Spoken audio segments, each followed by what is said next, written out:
Hello everyone, welcome back to my channel. দেখো আজকে আরেকটা ভিডিও নিয়ে চলে আসলাম। আর আশা করছি এই ভিডিওতে থেকে তোমাদের কিছু একটা হেল্প হবে। সবসময় তোমাদের কাছে একটু কিছু নিয়ে আসি যাতে কিছু তোমাদের হেল্প হয়। তো দেখো আজকে আরেকটা কিন্তু ভিডিও নিয়ে চলে আসলাম। আর এটা হলো একটা হেয়ার মাস্ক হয় এটা। আর বিশেষ করে শীতকাল তো চলে এসেছে, দেখবে শীতকালে আমাদের চুলের সমস্যাটা একটু বেশি দেখা যায়, বিশেষ করে ড্যান্ড্রাফ, তারপরে চুল পড়া, এসব অনেকটা দেখা যায়। তো সেটার জন্য একটা আমি হেয়ার মাস্ক তৈরি করে আনলাম। তো এটাতে কি আছে, এটাতে আছে দই, কারি পাত্তা আর আছে মেথি। এই তিনোটাকে কিন্তু আমি একসঙ্গে গ্রাইন্ড করে দেখো একটা মিশ্রণ তৈরি করে নিয়েছি। তো দই, কারি পাতা আর মেথি আমরা কিন্তু চুলের জন্য একটা স্বাস্থ্যকর মাস্ক হয় এটা। এটাতে চুলও আমাদের অনেকটা হেয়ার ফল আমাদের কম হয়, খুশকি তো দূর হয়, তারপর উপর দিয়ে চুলটা আমাদের কিন্তু একটু মানে মজবুত করে, আমাদের সাহায্য করে এটা। আর আর কারি পাতায় কিন্তু অ্যান্টি ফাঙ্গাল আছে, যেটার জন্য আমাদের খুশকিটাকে কিন্তু দূর করতে সাহায্য করে। আর দইয়ের কথা তো বলে লাভ নেই, সবাই জানো দইয়ের কথা। দই আমাদের চুলের জন্য কতটা উপকারী, আমাদের ড্যান্ড্রাফটা অনেকটা কিন্তু কম করে, চুলটা নরম করে, মজবুত করে।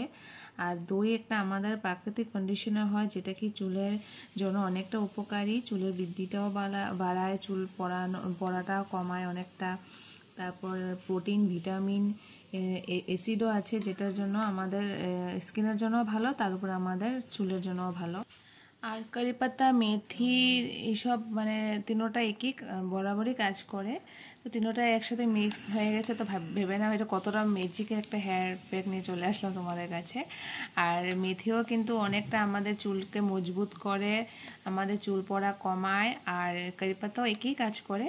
তো চলো তিনটাটা মিশ্রণটা রেডি করে নিয়েছি, এবার আমার চুলে অ্যাপ্লাই করে নেব। তো চলো তোমরা ভিডিওটা দেখতে থাকো। যদি ভালো লেগে থাকে অবশ্যই তোমরা একটু শেয়ার করে দিও, যাতে সবাই পেয়ে যায়, ওদের একটু হেল্প হবে, ওরাও একটু জানতে পারবে, যাদের ড্যান্ড্রাফ আছে, চুল পড়া, যাদের চুল অনেকটা মানে হেয়ার ফল হচ্ছে ওদের জন্য। তো চলো তাহলে আমি চুলেটা এবার লাগিয়ে নিই। আর এটা চুলে লাগাবো 30 থেকে 35 মিনিটের মধ্যে যেন রেখে দেবো, তারপরে কিন্তু শ্যাম্পু করবো। তো চুলটাকে কিন্তু ভালো করে আগে আঁচড়ে নেব চিরুনির সাহায্যে, না হলে কিন্তু ভালো করে লাগবে না মিশ্রণটা। তাই আর দেখো আমার অনেকটা হেয়ারফল হচ্ছে। আর যখন প্রেগনেন্সির পরে তো অনেকটাই আমার হেয়ারফল হয়েছিল একদম। তো তারপরে আমার ওষুধ দিয়েছিল, সেটা লাগানোর পর কিন্তু চুলটা অনেকটা আমার এখন মানে ঠিক হয়েছে। না হলে আমার আগের দিকটা অনেকটা মানে খালি হয়ে গেছিলো। এটা প্রেগনেন্সির পরে অনেকজনেরই হয় এটা। তারপরে তো চুলকে যত্ন করতে হবে, আর ওষুধের সাহায্যে কতদিন আর থাকবো। তো এখন আমি তাই এখন হেয়ার প্যাকটা ইউজ করছি। আর এই হেয়ার প্যাকটা কিন্তু আমি আগে ইউজ করতাম, অনেকটা ভালো রেজাল্ট পেয়েছি। তো তাই ভাবলাম আজ তোমাদের সাথে একটু শেয়ার করে দিই।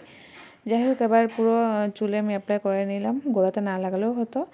সব আমি পুরো গোড়ায় গোড়ায় করে লাগিয়েছি। তারপরে লাগানোর পরে এবার দেখো চুলটাকে রেখে দেবো আধা ঘন্টার জন্য, তারপরে শ্যাম্পু করে আসছি আমি। তো দেখো শ্যাম্পু করে চলে আসলাম, আর চুলটা আমার অনেকটা সফট হয়ে গেছে। আর তোমরা প্রথমেই বুঝে যাবে এটা লাগানোর পর, রেজাল্টটা কিন্তু প্রথমেই পাওয়া যায়, প্রথমবার মানে ইউজ করার পরেই তোমরা রেজাল্ট পেয়ে যাবে। অনেকটা আমার চুল সফট হয়ে গেছে, প্লাস আমার মানে চুলটা অনেকটা হেলদি লাগছে এখন। তো তোমরা এটা সপ্তাহে যদি 2 দিন ইউজ করতে পারো, অনেকটাই ভালো কাজ করবে। তো কেমন লাগলো আজকে ভিডিওটা অবশ্যই জানিও, ভালো লাগলে অবশ্যই তোমরা একটু কমেন্ট করে দিও, শেয়ার করে দিও। আর যদি যারা নতুন আছো অবশ্যই সাবস্ক্রাইব করে দিও। চলো।